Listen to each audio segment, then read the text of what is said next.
왜 고난이 필요한가? 이 제목으로 오늘 말씀을 나누겠습니다. 우리 한국의 옛말에 입에 쓴 약이 몸에는 좋단 말이 있는 것입니다. 한약 같은 거 먹어보면 좋은 약일수록 입에 씁니다.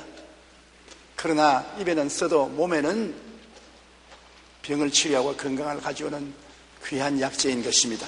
우리의 삶의 과정에서 당하는 고난은 정말 싫어요. 정말 고난받기를 좋아하는 사람 누가 있겠습니까? 몸서리칩니다. 고난 안 받으면 좋겠습니다. 그런데도 불구하고 우리 속 사람이 새로워지고 성장하는 데는 꼭 필요한 약이 쓴 고난인 것입니다. 안 자라려면 몰라도 우리가 자라려면은 고난이라는 약을 먹어야 성장하는 것입니다. 바울 선생은 고난의 유익에 관하여 이렇게 말씀하셨습니다. 고린도후서 4장 11절로 18절 그러므로 우리가 낙심하지 아니하노니 우리의 겉사람은 낡아지나 우리의 속사람은 날로 새로워지도다. 우리가 잠시 받는 환난에 경한 것이 지극히 크고 영원한 영광의 중한 것을 우리에게 이루게 하매니 우리가 주목하는 것은 보이는 것이 아니요 보이지 않은 것이니 보이는 것은 잠깐이요 보이지 않는 것은 영원함이라. 첫째로 고난은 왜 우리에게 필요하냐면 하나님을 찾게 만들어주는 것입니다. 등 따쓰고 배부르고 평안할 때는 하나님 필요 없어요. 하나님 찾지 않아요. 내 힘으로 내 노력으로 내가 잘 산다고 생각하고 하나님의 도움을 필요로 하지 않지만은 고난을 당하게 되면 내가 얼마나 보잘것없고 내 힘이 무력하고 나의 힘으로는 할 수 없다는 것을 깨닫게 되면 하나님을 찾게 되는 것입니다. 예수님이 제 아들과 함께 저편 언덕으로 가자 말씀하시고 배를 타고 출발했는데 날씨가 좋고 훈풍이 불고 바다가 잔잔하니까 제자들이 자기들끼리 이야기하는데 심취하여 예수님을 등한히 했습니다. 예수님은 아무하고도 말할 사람이 없기 때문에 그냥 배 한 머리에 가셔서 손으로 벽이하고 주무시기 시작한 것입니다. 그런데 점점 날씨가 싸나워지고 바람이 불고 파도가 거세져서 제자들이 배를 바로잡을 수가 없고 그들에 갔다가는 배가 파손하게 되므로 그때야 그들은 예수님을 찾았습니다. 좋을 때는 자기들끼리 이야기하고 희희낙낙한다고 예수님을 찾지 않다가 배가 풍랑에 부딪히니까 비로소 예수님을 찾았습니다. 예수님 어디 계시냐? 예수님 어디 계시냐? 보니까 예수님은 배 한 모리에 팔을 벽에하고 주무시고 계십니다. 다 몰려가서 주여 주여 우리가 죽게 됐나이다. 우리가 죽게 된 것을 돌보지 아니하시나이까? 예수님을 깨어 흔드니까 그때 예수님이 깨어나서 바람과 바다를 꾸짖으시니 바람이 잠잠하고 바다가 고요하게 된 것입니다. 우리가 편안할 때는 예수님이 곁에 계시도 대화하지 않습니다. 예수님의 도움이 필요 없다고 생각하는 것입니다.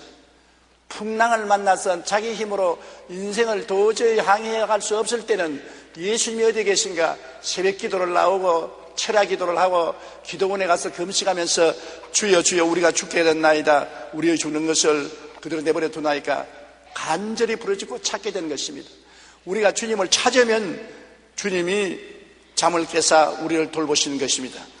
바울과 함께 로마로 가던 알렉산드리아호의 성과 성객들이 유라굴라를 만나자 모두 하나님께 돌아온 사실이 기록되어 있는 것입니다.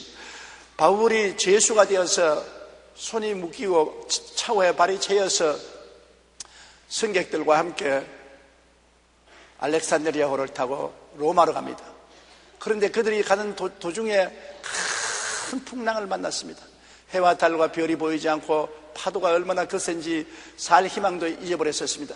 배에 있는 짐을 다 불아버리고 배 기구까지 다 물에 던져버리고 바람 부는 대로 물결 치는 대로 배를 내버려 놓은 것입니다. 이것이 하루 이틀이 아닙니다. 한 주일이 지나도 풍랑이 끝나지 않냐고 두 주일이 지나도 풍랑이 끝날 것 같지 않습니다. 열나흘째 될 때 비로소 하나님께서 바울 선생에게 계시하여 주셨습니다. 바울아 두려워하지 말라. 내가 가이사 앞에 서야 하겠고 또 하나님께서 너와 함께 항해하는 자를 다 내게 주셨다 하였으니 그러므로 여러분이 안심하라. 나는 내게 말씀하신 그대로 되리라. 하나님을 믿노라. 그 풍랑 가운데 아무에도 의지할 수가 없습니다. 이제는 죄수 바울이 그 배의 선장보다 더 낮게 존경을 받습니다.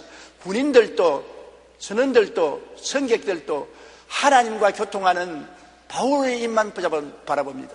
바울이 그들에게 하나님을 의지하라고 전도하고 예수님이 여러분을 구원하신다고 말해 주었을 것입니다. 그런데 바울이 그들 가운데서 여러분이요 이제 평안하고 안심하라. 배에는 아무 사고가 없고 이게 탄 276명을 다 내게 주셨다고 하셨으니 여러분 중에 한 사람도 죽는 사람이 없을 것이다. 그리고 안심을 시키는 것입니다. 그 배에 탄 군인들과 승객들이 풍랑이 일어나지 않을 때는 바울을 완전히 죄수로 느끼고 눈여겨보지도 않았습니다만 풍랑을 만나니까 예수님을 믿고 하나님과 동행하는 바울에게 목숨을 걸고 기대한 것입니다. 그리고 그 풍랑에 바울의 전도를 받아서 276명이 고스란히 예수를 믿게 된 것입니다. 몸은 풍랑으로 고통을 당하고 화물은 다 잊어버렸지만 영원한 영혼이 풍랑을 통해서 하나님을 찾게 된 것입니다. 풍랑을 안 만났더라면 그 배에 탄 276명이 예수를 믿을 리가 만무한 것입니다. 그러나 풍랑이 그들로 하여금 하나님을 찾게 만들어 주신 것입니다. 오늘날 세계적인 경제 위기를 당하니 교회 출석수가 미국과 한국에 모두 크게 늘었다고 하는 것입니다. 미국과 한국뿐 아니라 전 세계가 경제적인 부흥을 갖고 귀노래를 부르면서 하나님은 잊어버리고 육신의 정욕, 안목의 정욕, 이 세상 자랑을 쫓아 이리 모이고 저리 모이고 떠돌아다녔습니다. 주님께서 우리를 위해서 십자가에 못 박에 몸짓고 피를 흘려 우리를 구원해 주셨구만. 세상의 물질과 쾌락에 취한 사람들이 주님의 부르심을 듣지 아니하고 귀를 막고 세상을 향해서 나갔습니다. 그래서 하나님이 세계적인 경제 위기를 보낸 것입니다. 이것이 경제적인 풍랑인 것입니다. 미국에서부터 출발해서 온 세계 풍랑이 대장한 것입니다. 중소기업이 무너지고 대기업도 가문을 하고 조그마한 점포를 하는 사람들은 문을 닫고 직장을 잃고 월급을 받지 못하고 어려움이 태산같이 쌓여오는 것입니다. 왜?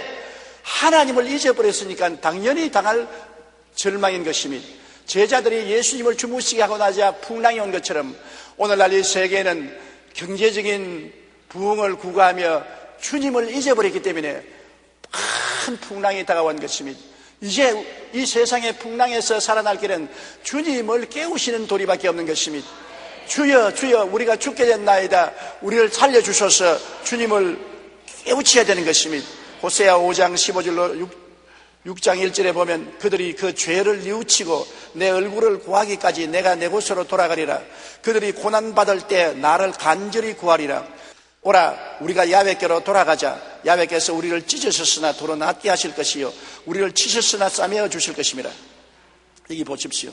하나님이 우리가 죄를 뉘우치고 주님을 구하기까지 하나님은 보좌에 앉아서 얼굴을 가려버리고 말겠다는 것입니다.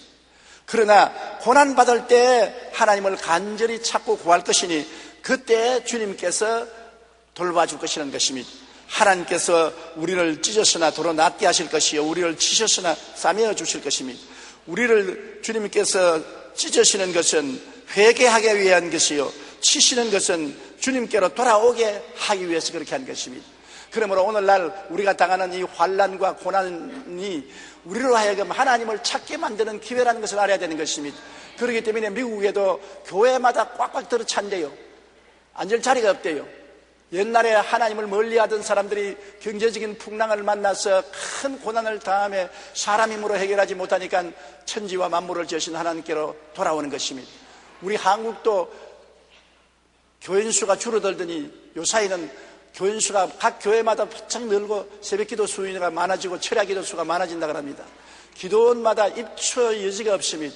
왜냐하면 하나님을 등한히 하고 세상을 따라 살던 사람들이 이제는 주께로 돌아오자 우리를 찢었으나 싸매어 주실 것이요 찢었으나 도로 치료해 주실 것이니 하나님께로 돌아가자고 두 손 들고 나오게 된 것입니다. 저는 돌이켜보면 17살 때 폐병이 안 들렸으면 하나님과는 영영 거리가 멀었을 것입니다. 우리 집안은 예수 믿는 집안이 아니었습니다. 조상 대대로 불교를 믿고 불교에 심취한 집안인 것입니다. 그러나 제가 6.25 때 폐병에 걸려 피를 토하고 죽어가면서도 치료받을 약도 없고 병원에 입원할 처지도 못 되고 냉방에 들어 누워서 죽게 되니까 의지할 곳이 하나님밖에 없습니다. 그래서 저는 하나님 교회에 나가본 적도 없고 설교를 들어본 적도 없지만은 하나님은 알고 있으니까 천지를 지으신 하나님이 계시면 나를 살려주십시오. 그러면 내 평생 주님께 일생을 바쳐서 하나님을 섬기겠습니다. 그렇게 하나님을 찾은 것이 전도자가 우리 집에 와서 예수를 전도하셔서 예수를 믿게 되고 구원을 받고, 그리고 하나님이 나를 고쳐주시고 주의 종이 되어서 50년을 하나님을 섬길 수 있게 된 것입니다. 그러므로 고난은 그 당시에 썩이 쓴 고난이지만은 제가 일생을 돌아볼 때 내 일생에 제일 큰 축복이 폐병 걸린 축복인 것입니다. 내가 폐병 걸린 덕분에 아버지 어머님도 예수 믿고 구원받고, 형제들이 다 예수 믿고 구원받게 되고, 일가 친척들이 예수 믿고 구원받게 되었으니, 하나의 씨가 땅에 떨어져 많은 열매를 맺는 것처럼 한 사람이 예수 믿으니까 온 집안이 다 예수 믿게 된 것입니다. 그러므로 고난이 그 당시에는 굉장히 괴롭고 씁쓸해 보이나 시간이 지나고 하나님을 찾게 되면 고난은 거대한 영광으로 변화되게 되는 것입니다. 시편 34편 17로 19절에 의인이 부르짖음에 야훼께서 들으시고 그들의 모든 환난에서 건지셨도다. 야훼는 마음이 상한 자를 가까이 하시고 중심으로 통회하는 자를 구원하시는도다. 의인은 고난이 많으나 야훼께서 그 모든 고난에서 건지시는도다. 한두 고난에서만 건지는 것이 아니라 모든 고난에서 건진다고 말하는 것입니다. 그러므로 지금 여러분에게 크고 작은 고난이 다가오면 여러분 예수 믿는 의인이기 때문에 하나님이 결국에 여러분을 건지시는 것입니다. 그러나 이 고난을 통해서 여러분이 하나님을 등한히 했던 것을 회개하고 깨닫고 깨어져서 하나님 앞에 나와야 되는 것입니다. 그러면 하나님께서 그 보좌에서 손을 내밀어 여러분을 붙들어 주시고 고난이 변하여 영광이 되게 만들어주는 것입니다. 성경에는 환난 날에 내가 저와 같이 하여 저를 건지고 영화롭게 하리라. 환난에서 그냥 건져주는 것이 아니라 건지고 난 다음에 환난만큼 영광스러움을 허락해 주시겠다는 것입니다.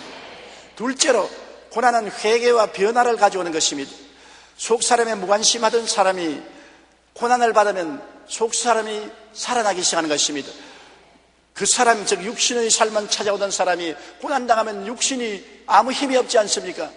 육신의 힘으로 인간의 삶의 문제를 해결하지 못하고 무력함을 깨닫게 되면 그 다음에는 속사람이 일어나서 하나님을 찾기 시작하는 것입니다. 속사람, 즉 영혼의 사람을 간절히 찾게 되는 것입니다. 고린도후서 4장 16절에 그러므로 우리가 낙심하지 않으니 우리 그 사람은 낡아지나 우리 속사람은 날로 새로워지도다. 그 사람이 낡아져야 속이 새로워지거든요. 그 사람이 건강하고 부귀와 영화와 공명을 다 누릴 때는 속사람이 있는지 없는지 관심도 없습니다. 속이 살든지 죽든지 그 사람만 잘 먹고 잘 입고 잘 살면 된다고 쾌락에 빠져서 사는 것입니다. 육신의 정욕을 따라 살고 안목의 정욕을 따라서 살고 이 세상의 자랑을 따라 사는 것입니다. 그러나 고난이 다가오면 육신이 쇠하여지는 것입니다. 병들면 건강이 쇠하여지는 것처럼, 가난하게 되면 먹을 것이 없어 육신이 쇠하여지는 것처럼, 고난을 당하면 가정생활이 쇠하여지는 것처럼 눈에 보고 귀로 듣고 냄새 맡고 맛보고 만지는 내 현실 환경이 어려워지는 것입니다. 육신이 의탁할 곳이 없이 쇠약해지는 것입니다. 그렇게 되면 속사람이 꿈틀거리고 살아 일어나는 것입니다. 그러므로 어찌할 도리가 없습니다. 이런 이율배반이지만은 육신이 강하면 속사람이 약하고 속사람이 강해지면 육신이 약해지는 것입니다. 그러므로 하나님께서는 바울 선생에게 육신의 가시와 사탄의 사자를 주어서 그 육신의 삶을 괴롭혔던 것입니다.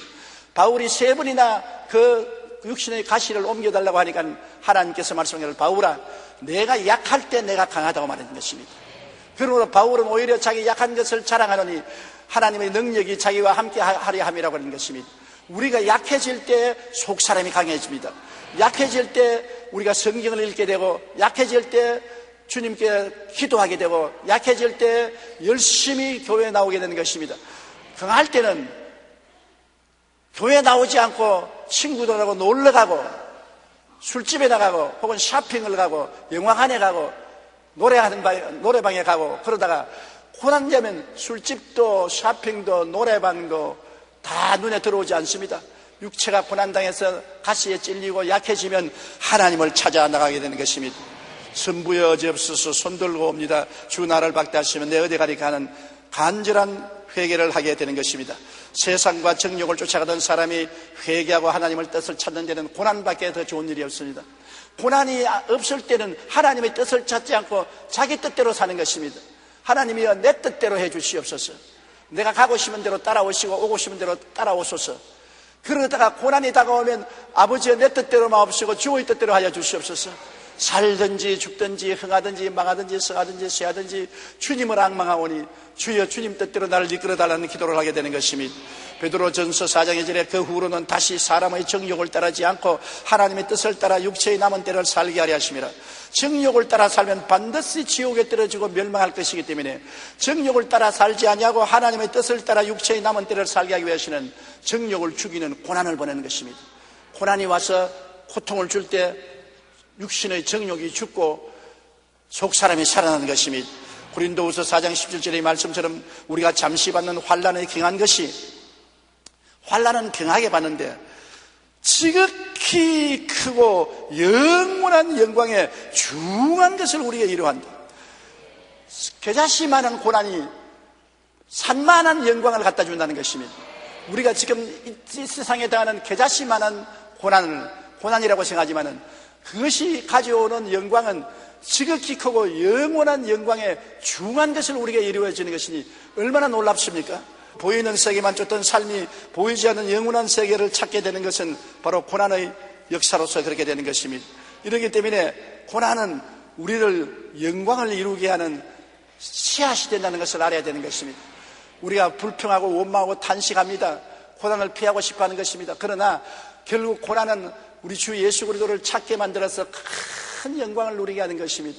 나중에 천국에 올라가면 얼마나 큰 영광이 다가오겠습니까? 한 선교사가 부부가 아프리카에서 평생을 선교사 생활을 하다가 낡은 가방 하나 들고서 남편과 아내가 태평양을 배를 타고 건너오는데 뉴욕 항구에 사람들이 줄을 서 있고 저 성악악대들이 와서 방파레를 부르고 야단입니다. 야, 우리 아프리카에서 오래 있다가 오니까 환영하는구나 하고서 내려보니 아무도 자기들에게는 관심이 없습니다. 누구에게 그렇게 하느냐? 단발 비행기를 타고 태평양을 건너간 비행사가 그들과 같이 배를 타고 왔는데 그 비행사의 내려옴을 환영하기 위해서 뉴욕 시민들이 다 동원되고 방파레를 울리고 환영을 하고 아무도 그들을 환영하는 사람이 없고 맞이하는 사람이 없었습니다. 그래서 그 부부는 낡은 호텔에 들어가서 가방을 넣고 둘이가 땅에 엎드려서 눈물을 펑펑 쐈습니다. 주님, 나는 평생을 아프리카에서 보냈는데 아무도 마중도 안 나오는데 린드버그라는 한 청년이 단발 비행기를 타고 처음으로 태평양을 건너 유럽에 도착하니까 이렇게 시민들이 동원을 하고 방파레를 울리고 박수를 치는데 너무나 억울합니다.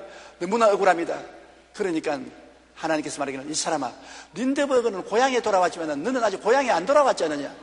아프리카는 객지에 있다가 미국이라는 객지에 돌아왔지 고향에 안 돌아왔지 않느냐? 네가 고향에 돌아올 때는 온 천군 천사가 더 동원되고 하늘의 빰뿌레가 울릴 것이니 걱정하지 말아라. 그렇게 말씀하시더랍니다. 사실 그렇습니다. 우리는 행인과 나그네와 같이 객지에 살고 있는 것입니다. 이 세상에서 나는 환영을 받지 못하고 축복을 받지 못한 사람일지라도 주를 위하여 고난당한 것은 겨자씨만한 고난을 당하면 지극히 경한 고난이 지극히 크고 영원한 영광의 중한 것을 우리에게 이루기 위해서 하늘나라의 영광과 찬양과 존귀를 받게 하는 것입니다. 셋째로 고난은 신앙 인격을 성숙하게 하는 것입니다. 고난은 잠시지만 결과는 지극히 크고 영원한 영광의 중한 것을 우리 인격 속에 이루게 하는 것입니다. 여러분 진주조개 보시죠. 진주가 아름답지 않습니까? 그 영롱한 빛이 참 귀하고 젖빛깔이 얼마나 아름답습니까? 그러나 진주는 조개 속에 있을 때 조개에게는 크나큰 고난이었습니다. 진주 조개 혀 밑에 모래알이 들어가서 살을 갉아먹습니다. 진주 조개가 움직일 때마다 그 모래가 살을 팔아먹으니까 너무나 아프지 않아요? 고통스러우니까 그 모래알을 감싸기 위해서 진주 조개가 호르몬을 뿜어내는 것입니다. 그것이 모래알을 둘러싸니까 둥글둥글해서 혀가 잘리지 않게 만들어주는 것입니다. 그래서 모래알 때문에 아름다운 진주가 생겨나는 것입니다. 모래알이 없으면 진주 조개는 없습니다. 오늘날 인공으로 진주 만든 것도 진주 조개를 인공으로 키워서 핀셋으로 모래알 같은 고통스러운 것을 혀에다가 넣어주어서 조개가 진주를 만들게 만들어주는 것입니다. 이와 같이 우리의 생애 속에 영광의 진주를 만드는 것은 고난이 만들어주는 것입니다. 어떻게 만드냐? 고난이 오면은 기도하게 되거든. 기도가 바로 여러분 진주조개를 만드는 재료가 되는 것입니다. 회개하게 만들어주고 하나님을 찾게 만들어주고 말씀을 읽게 되고 하나님을 찬양하게 만들어주는 것입니다.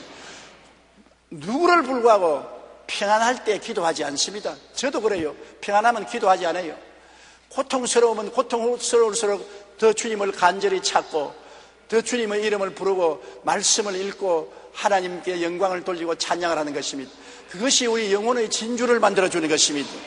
로마서 8장 17절로 18절에 우리가 그와 함께 영광을 받기 위하여 고난도 함께 받아야 할 것이니라. 생각 끝에 현재의 고난은 장차 우리에게 나타날 영광과 비교할 수 없도다. 장차 우리에게 나타날 영광과 현재의 고난은 비교가 안 됩니다. 경하게 받는 고난이 영광의 지극히 큰 중요한 것을 이루게 해주시는 것입니다. 그렇기 때문에 오늘날 경제적으로 고난당하고 어려움을 당할 때 낙심하지 말 것은 지금 당하는 이 잠시간의 고난이 여러분으로 하여금 하나님을 찾게 하고 회개하게 하고 주님 품에 안기게 하고 하나님의 말씀으로 충만하게 만드는 영광의 중요한 것을 이루는 것이라는 것을 알아 마음에 오히려 감사하는 여러분 되시기 바랍니다. 고난을 당하기 전에는 사람이 깊이가 없고 경박한 삶을 사는 사람이 많습니다. 호들갑을 떨고 조금 좋으면 할렐루야, 조금만 어려우면 나 죽는다, 하나님 어디 계십니까? 그렇게 호들갑을 떨고 조금 좋으면 뛰고 조금 나쁘면 울고 불고 하는 아주 경박한 인격을 가진 사람도 고난을 당하게 되면 호들갑이 사라지는 것입니다.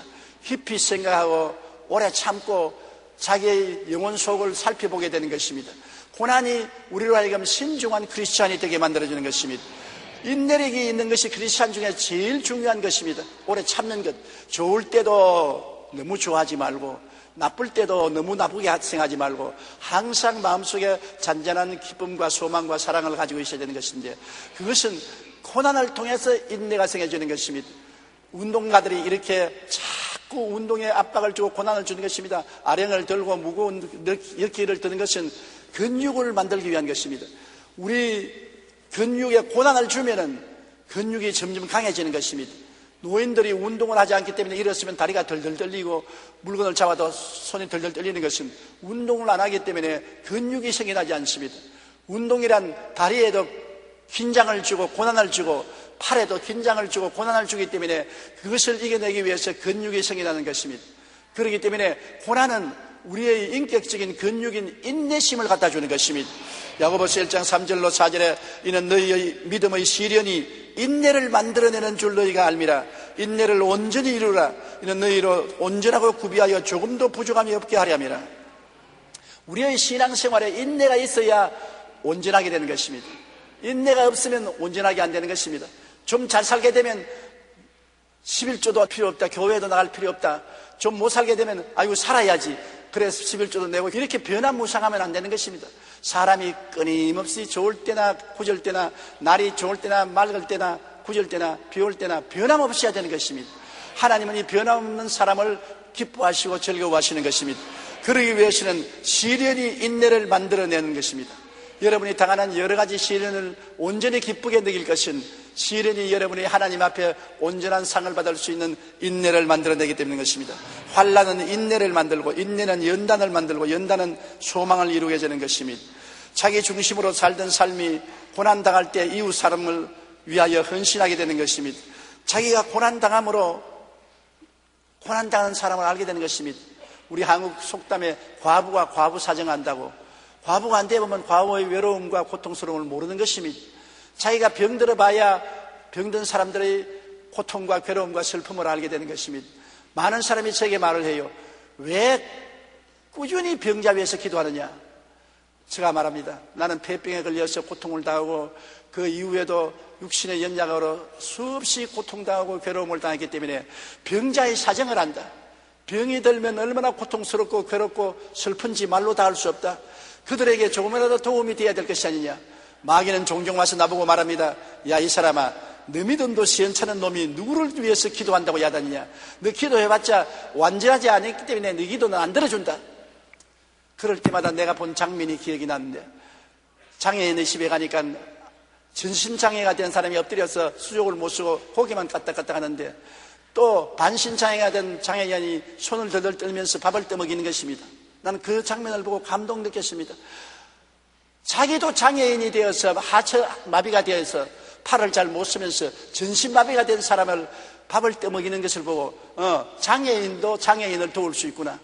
그걸 보고 난 다음 마귀에 와서 아유 너 같은 서투른 믿음으로 누구를 위해서 기도하냐면 야 장애인도 장애인을 돕더라. 내가 믿음이 장애인이라도 나보다 못한 장애인이 나에게 도움을 받으러 오면 내가 도와줄 것은 마땅한 일이 아니냐. 여러분도 그렇게 말하십시오.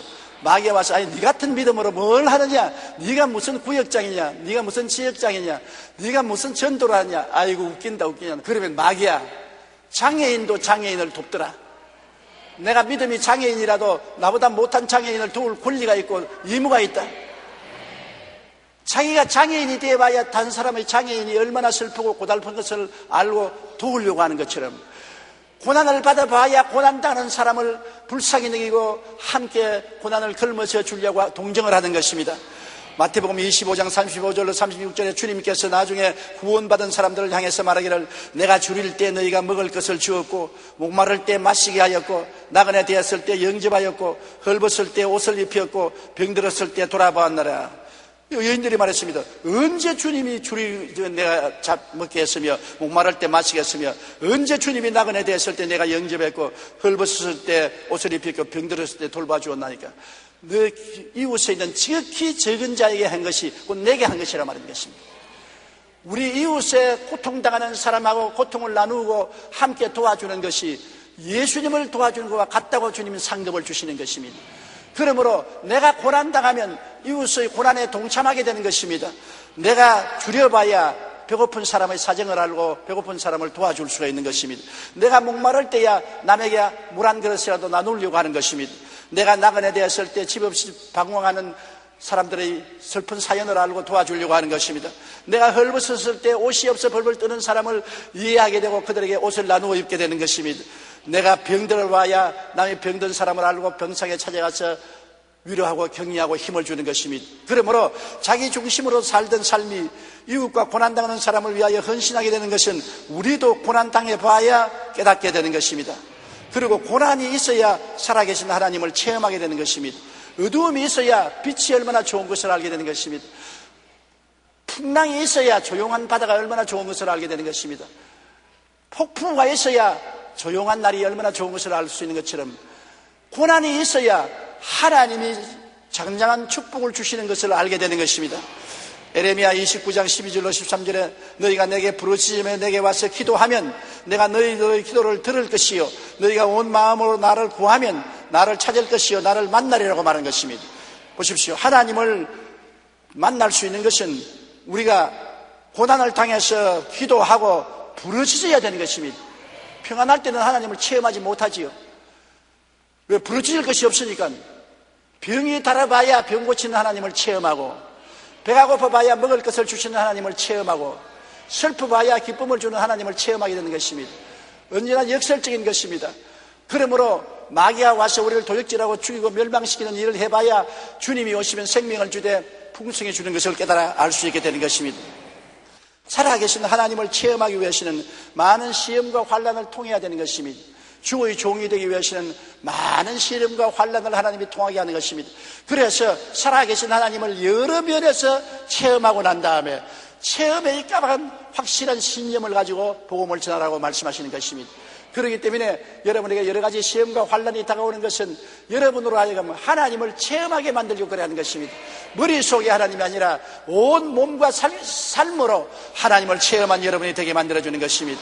베드로전서 5장 10절에 모든 은혜의 하나님 곧 그리스도 안에서 너희를 부르사 자기의 영원한 영광에 들어가게 하시니가 잠깐 고난을 당한 너희를 친히 온전하게 하시며 굳건하게 하시며 강하게 하시고 틀을 견고하게 하시리라. 고난을 당해봐야 우리를 온전하게 하시고 굳건하게 하시고 강하게 하시고 견고하시는 하나님이 살아계신 것을 알게 되는 것입니다.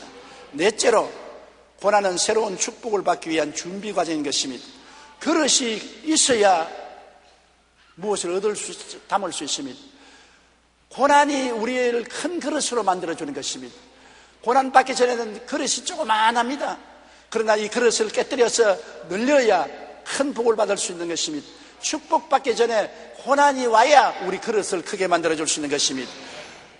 욥기 23장 10절에 내가 가는 길을 그가 아시나니 그가 나를 단련하신 후에는 내가 순금같이 되어 나오리라. 단련을 하시고 난 다음에 내가 순금같이 되어 나온다. 지금은 돌멩이 같지만은 단련을 받으면 순금이 되어 나오겠다고 욥은 말한 것입니다. 디모데후서 2장 21절에 누구든지 이런 것에서 자기를 깨끗하게 하면 귀 쓰는 그릇이 되어 거룩하고 주인의 있으심에 합당하며 모든 수단 일에 준비함이 되리라. 귀 쓰는 그릇이 되기 위해서는 고난을 통해서 그릇의 먼지와 티끌을 제하는 것입니다. 그러므로 고난이 여러분과 나를 키워서 큰 믿음의 그릇이 되게 만들어주는 것입니다. 환난이나 공고나 적신이나 위험이나 기근이냐 칼이냐 이 모든 일에 우리를 사랑하시는 이로 말하면 우리가 넉넉히 이기나니라. 넉넉히 이길 수 있는 신앙의 그릇이 되게 만들어주는 것입니다. 고난이 없으면 자기 고집대로 살고 대통 좁은 생각을 하고 말을 하지만은 고난을 통해서 자란 사람, 변화된 사람은 마음이 넓고 넉넉하고 이웃을 용납하고 용인할 수 있는 마음의 도량을 가질 수 있게 되는 것입니다. 그리고 고난을 통해서 하나님은 축복을 받을 때 축복이 귀한 것을 알고 올바르게 쓰도록 하는 것입니다. 고생을 많이 하고 돈을 번 사람은 돈 벌 줄 알아도 쓸 줄은 몰라요. 아까워서. 고생을 하고 돈을 번 사람이 전략할 줄 아는데 부모에게 큰 상속을 받아서 어릴 때부터 조금도 고생 안 하고 돈을 버는 사람은 돈의 귀한 것을 모릅니다. 돈을 허랑방탕하게 쓰고 나중에 빈손 들게 될 일이 많은 것입니다. 고난이 자기가 가지고 있는 은총과 축복을 고맙게 생각하도록 만들어주는 것입니다. 신명기 8장 15절로 16절 우리가 다 같이 읽어보십시다. 너를 인도하여 그 광대하고 위험한 광야 곧 불뱀과 정갈이 있고 물이 없는 간주한 땅을 지나게 하셨으며 또 너를 위하여 단단한 반석에서 물을 내셨으며 내 조상들도 알지 못하는 만나를 광야에서 내게 먹이셨나니 이는 다 너희를 낮추시며 너를 시험하사 마침내 내게 복을 주려 하심이니라. 고난의 끝은 하나님의 축복인 것입니다. 시험과 환난과 고난을 당하게 한 것은 하나님께서 우리를 낮추시고 시험하사 마침내 복을 주려고 그렇게 하시는 것입니다. 하나님은 화를 주려고 여러분에게 고난을 주는 것은 아닙니다. 여러분의 그릇을 키우고 겸손하게 만들고 하나님의 축복이 귀한 것을 깨달아 알도록 만들어 놓고 난 다음 마침내 하나님은 여러분에게 복을 주시는 것입니다. 그러므로 고난을 당할 때 하늘을 바라보고 복을 주시기를 원하시는 하나님을 기대해야 되는 것입니다. 고난받기 전에는 하나님을 두려워 안 하다가 고난을 받으면 하나님을 두려워하게 되는 것입니다. 어린애들을 너무 우야우야하면 할아버지 수염도 뽑아간다는 말이 있는 것입니다. 음할 때는 음하게 해야 질서가 서지요. 너무 좋게만 하면 안 되는 것입니다. 부모가 자녀 교육하는 것도 무엇이든지 자녀 원하는 대로 하면은 자녀를 망나니로 만들게 되는 것입니다. 사랑할 때는 뜨겁게 사랑하지만은 잘못했을 때는 음하게 종아리도 때리고 꾸짖어야 되는 것입니다. 부모를 사랑하고 공경할 줄 알아야 되는 것입니다. 두려워할 줄 알아야 되는 것입니다. 시편 119편 67절 다 같이 읽어보십시다. 고난 당하기 전에는 내가 그릇 행하였더니 이제 주의 말씀을 지키나이다. 보십시오. 고난 당하기 전에는 내 마음대로 살았어요. 그릇 행하였어요. 방종했어요. 그러나 고난 당하고 난 다음에는 아이고 두렵다. 또 얻어맞을라. 정신을 차리고 주의 법을 지킨다는 것입니다. 그러므로 고난 당하는 것이 유익입니다. 시편 119편 71절도 다 같이 읽어보십시다. 고난 당하는 것이 내게 유익이라 이로 말미암아 내가 주의 율례들을 배우게 되었나이다. 고난은 우리에게 유익이 되는 것입니다. 고난이 와서 우리는 하나님의 법을 배우게 되는 것입니다. 하나님을 존경하게 되고 하나님을 감사하게 되고 하나님의 은총을 귀하게 생각하게 되는 것입니다. 고난은 우리에게 훌륭한 교육을 주기 위해서 우리에게 오는 것입니다. 고난받기를 좋아하는 사람은 없어요. 제가 이 설교를 하지만은 솔직히 고난 안 받으면 좋겠습니다. 아무도 고난받기를 원치 않습니다. 그러나 하나님은 우리의 좋은 아버지신 것입니다. 영원한 영광을 주기를 원하시는 하나님인 것입니다. 하늘나라에서 더 큰 영광을 얻기 위해서는 우리를 변화시켜야 되는 것입니다. 고난을 사용하지 않고는 변화가 안 되는 것입니다. 천국에 올라간다고 다 좋은 데 올라가는 건 아닙니다. 천국에도 여러분 주님께 가까이 있고 멀리 있는 등거리가 있는 것입니다. 주님께 더 가까이 가서 더 큰 영광을 누리기 하나님은 원하시기 때문에 고난을 통해서 우리를 교육시키고 단련시키고 변화시키는 것입니다. 하나님께서는 우리를 하나님이 원하시는 사람으로 만드시기 위해서는 반드시 물과 불을 통하게 하십니다. 명품의 그릇은 수천 도의 가마에서 구워야 만들어지는 것입니다. 고난과 환난의 불가마를 통하지 않고는 하나님이 귀히 쓰는 그릇이 되지 않는 것입니다. 우리가 사용하는 질그릇도 좋은 질그릇은 큰 불가마에 구워야 되는 것처럼 고난의 가마에 굽지 않고 우리가 하나님이 쓰는 아름다운 그릇이 될 수가 없습니다. 마르틴 루터 종교개혁가는 고난은 축복을 갖다 주는 지름길이라고 말한 것입니다. 축복을 갖다 주는 지름길이다. 일본의 유명한 크리스천인 하천 붕어는 하나님 앞에 진실되게 살려고 하는 이는 고통을 보석으로 삼는다. 진실로 살려고 하는 사람은 고통이 나쁜 쓰레기로 생각하지 않고 보석으로 삼는다고 말한 것입니다. 시세르라는 고대 로마의 정치가는 고난이 크면 클수록 영광도 크다고 말한 것입니다. 우리가 고난당하면 하나님은 고난과 동등 이상의 축복을 주시는 것입니다. 미국의 신학자 비처는 고난은 하나님의 심부름이다. 어려움이 우리에게 찾아왔을 때 우리는 그것을 하나님으로부터 온 선물로서 하나님의 신임의 증거라고 간주해야 된다.